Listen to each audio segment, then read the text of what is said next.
美儀同東叔關係一直好好，有六合彩之父之稱。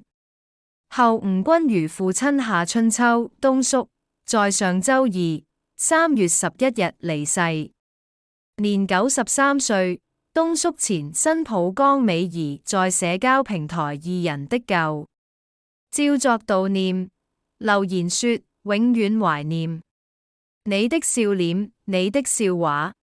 的幽默，同你一齊慶祝生日，東叔，願你離苦得樂。生淨土。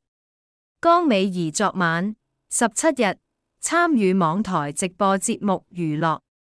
好玩，當講到東叔離世一事，透露當日也是看到君如的貼文才得悉東叔離世。他亦有透露東叔幾年身體麻麻，個腎唔係咁舒服，一個禮拜都要醫院2次洗腎，內唔中我都會同 Vincent 江美儀前夫東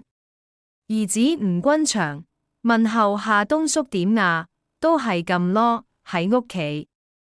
識多囉，始終年紀都唔細，都90幾歲。美儀只跟東叔情不錯，二人都是9月20日生日，所以會一齊慶祝。美表示東叔有樣嘢留返俾我哋係一件好嘅事，就